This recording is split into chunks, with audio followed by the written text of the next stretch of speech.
Chapter 23. Upon reappearing, Dante was right where he felt he should be, which was on the couch he had been seated on when he disappeared. His entire body had left and returned, and he had safely disconnected from the quantum network as he did. In truth, there were so many ways in which this could have gone wrong, but what Beatrice said turned out to be true. Superpowers, or at least Dante's quantum entanglement superpower, were not so short-sighted and limited in design. That was extremely reassuring, and when he returned, he immediately logged back into the quantum network and reappeared within the special astral-like area where Schweb Bing was looking at where he used to be with a blank expression. Dante nodded to her when he returned. "Sorry for the delay. I'm done." Schweb Bing tilted her head towards Dante with visible confusion, as if she was seeing a rare specimen.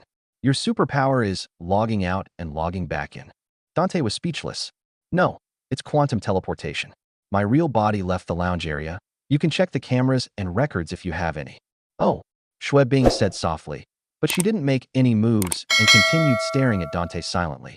Dante frowned deeply and sighed. "You literally just need to check. There's no way I can falsify something like this. Besides, I was recommended by the Portinari family, and you think they would risk ruining their reputation for this?" Schweb Bing remained where she stood with a soft smile, staring at Dante calmly. Dante's expression finally turned cold. "If there is a review section after this, I am going to make sure to leave a poor one and also report your misdeeds to administration." Schweb Bing finally moved as she pondered while rubbing her chin and looking skyward. Dante was speechless again. That was what made her react. "Meh, too much of a risk," she muttered as she hesitated and finally glanced toward Dante, as if he was a bother. She then opened a holographic screen in front of her and scrolled through some videos casually. Dante glanced at this Schweb Bing woman silently, and his expression was not very pleasant. He didn't know if all the superpowered persons had such interesting mindsets, but he felt that dealing with this one would unnecessarily increase his stress levels. "I wonder if it's possible to apply for a new instructor after entering," he muttered seriously. Schweb Bing, who was casually and lazily scrolling through, trembled and closed the holographic screen. Her platform dashed forward and came before Dante, shocking the fellow. Now, there's no need for that. As I said before, if you prove your value, you will be treated like a king by not just me, but everyone else." She said this as amiably as possible, and Dante took a step back as he glanced at her suspiciously. He looked her up and down, then suddenly understood it seemed that there was a severe penalty for being rejected by a member of the unique batch. So rather than suffer that fate, she simply changed her attitude. What a personality this one had. "All right, I've verified your superpower. Not only did you teleport, but you completely left the range of the entire Eternal Academy and the nearby spatially monitored galaxy. Not only that, you broke through the spatial blockade we created using the latest technology." Schweb Bing spoke calmly at the beginning, but her voice became more solemn towards the end. "After uploading your details to the central server, the rating for your ability is SSS grade." Her voice caught at the end, and Dante was at least sharp enough to realize that this was very good. "Very, very good." Schweb Bing immediately bowed to Dante with a serious expression. "Mr. Dante, I am sorry for my earlier behavior. Due to the current structure of the Academy and the nature of the competition for the Zero Gate, I am being very honest when I say that giving even basic respect to a pure human with superpowers requires a good reason. There are monsters in this Academy that you cannot fathom, Dante, I promise you. Some have been born with SDIs in the triple digits and have the latest bionics and psionics that are hard for even some privileged races to acquire." Dante's expressions hardened when he heard this, and his heart became heavy. He knew that he was far behind the denizens of this universe, especially in a prestigious academy that gathered all the elite youths across the entire universe. But hot damn, with his current SDI of 2 points, he might not even be able to react to the movements of any of them. He would be standing there one moment feeling special, and the next, his head could have been blown off. He wouldn't even know how he died. However, Dante, do not be disheartened. Despite what I told you, such students are mostly in the normal and elite batch, and they are not even qualified to receive a look from me when I walk by them. Yet they have to bow in my presence." Schweb Bing continued with a smile. Adds by Pub Future, "It's because of the special power we have that is fully backed by quantum science and still retains elements of mysticism from the ancient era. These abilities transcend anything and everything in our current universe, whether money, power, fame, or even might. The reason is simple. Even in the case of you who is so genetically backward among our pure human race, We can raise your SID in time to the triple digits with an infusion of resources and scientific methods. We can load you with the best bionics refreshing from the military labs. We can also strap you with the best psionics from the scientific institutes. Heck, we can even slap on the latest quantum AI chip into your brain. However, one thing neither we, pure humans, nor any other species can currently do is grant you superpowers. Even with the zero gate, superpower acquisition is not guaranteed for various reasons.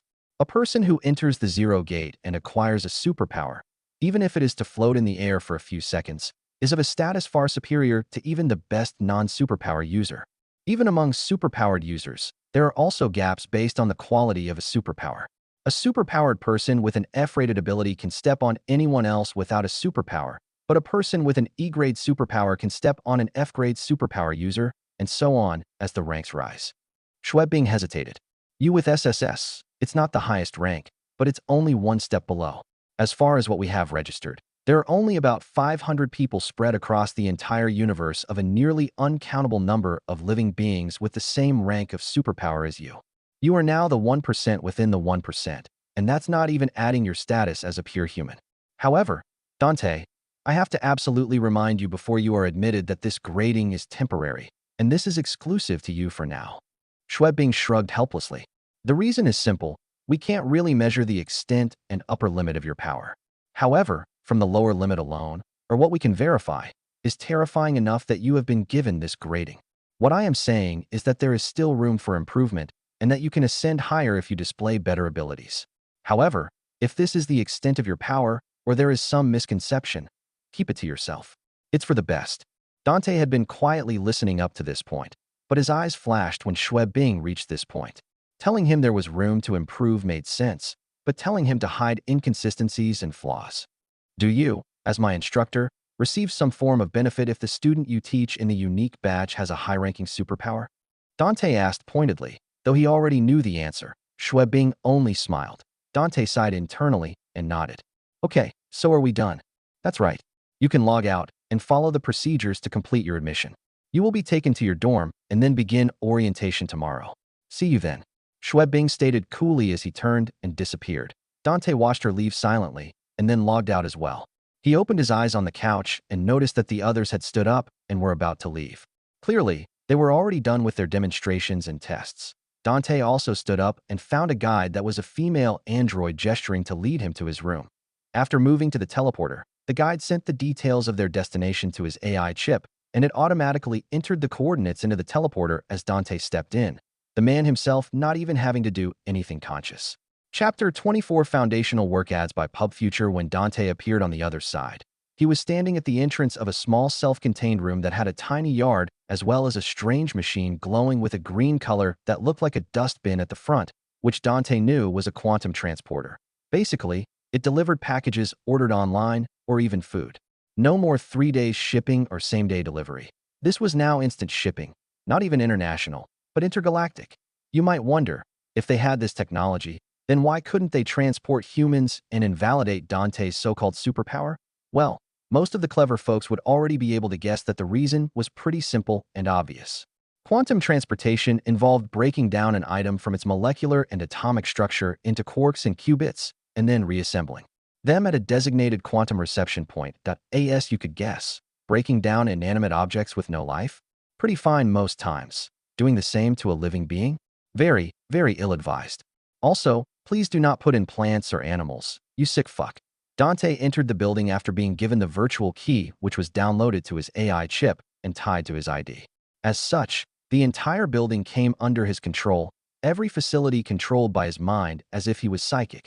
The door automatically opened for him, showing him his living space for the period of time he would be enrolled here.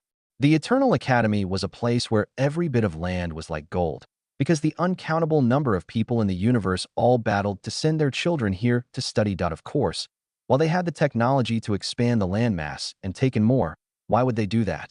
To control the enrollment and keep the prestige, as well as limit outside interference, it was best to fix the area completely in terms of living space and only add land for necessary facilities that would bring more objective value to the Academy. So even in a super advanced sci-fi universe, schools were still greedy fucks withholding generational knowledge and putting results over nurturing. Svel then again. What did anyone expect? Unless the government was fully run by impartial and untouchable AI, the human element will always find a way to blacken even the whitest canvas. Dante noticed that his apartment had one bedroom, one study, a kitchen, and a living room, as well as two bathrooms. For its size, it was pretty elite and almost as good as his Earth bathroom. But on this floating landmass in space, it was practically a 3,000-acre villa. Dante knew full and well that this was a privilege for not only being in the unique batch, but also for being a pure human, his link to the Portinari family, as well as his high-rank superpower. The last one likely made up 90% of the reason, with his brief encounter with the Eternal Academy. Dante's conclusion was that this academy firmly cared about your objective value and would treat you exactly according to your perceived value. Dante had a feeling that Schwebing's behavior might not be unique, but a common disposition and treatment here. If so, then there was no incentive to be low profile. It seemed the higher your profile, the higher your value and the higher your treatment. Understanding this, Dante settled down and did not cause trouble. First, he checked out his residence and got familiar with it before downloading everything that was public about quantum transportation. Unfortunately, not every detail was available, but it was enough to do a lot with. Coupled with the other technologies he had borrowed, it was enough to do a lot of things on Earth for a long time to come. Dante sat down on his bed and opened the quantum network, and then found the most popular e-commerce store on the network, which was called, you guessed it, the Etramol. He browsed the stores and then bought two things that he needed. The two items came to less than 100,000th of an etron, and Dante got it delivered to his quantum teleporter. He went out, and then the machine spat out his packaged items like a vending machine, making Dante smile that he took the two items and placed them in the pocket of his captain's jacket, and then sat on his bed once more. With a light breath, he returned to his home universe, appearing right in his living room where he left. He was seated on the couch, and the apartment was silent apart from the hum of electronics. Dante had left his old iPhone on the table, but he no longer needed it as his AI chip connected to Earth's communications network, whether cellular or internet, and then accessed Dante's relevant personal accounts. The reason this could be done easily was that it stripped the details from Dante's phone and eSIM. While technically, he could also easily hack into the details of everyone on the planet. But he was not really interested in that right now, but he was still focused on settling himself in the eternal universe and acquiring more standing as well as personal power before dipping his fingers into the home universe.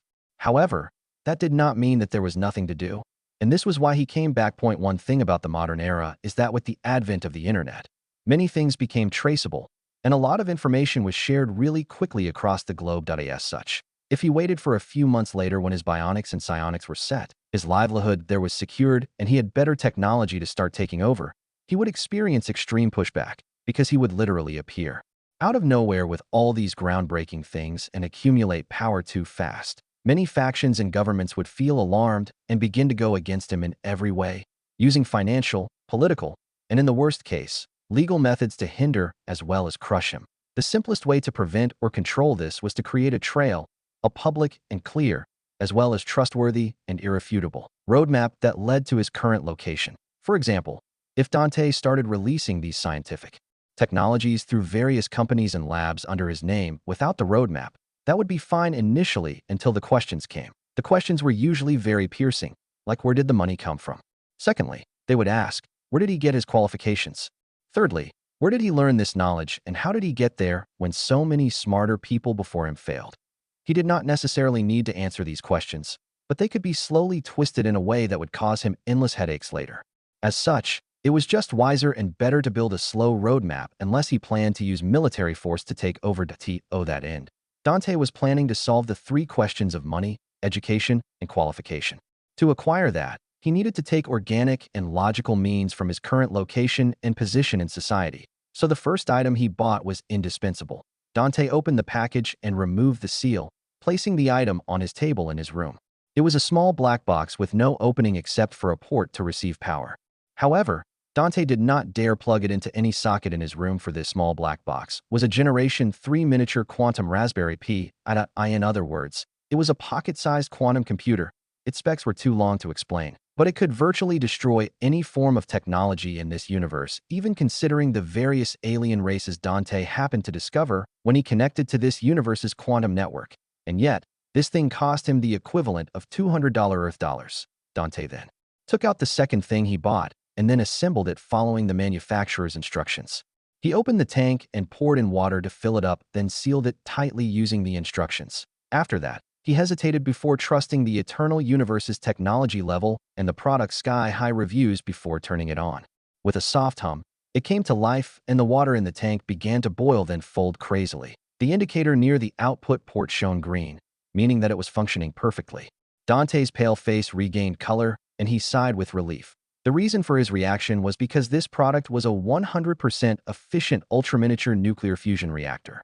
It was a tabletop device meant to power the most common devices of the eternal universe and was equivalent to the lowest quality power bank that IT only cost like $3 and was equivalent to the average child's science fair project in the eternal universe, something that they could smash together with ease.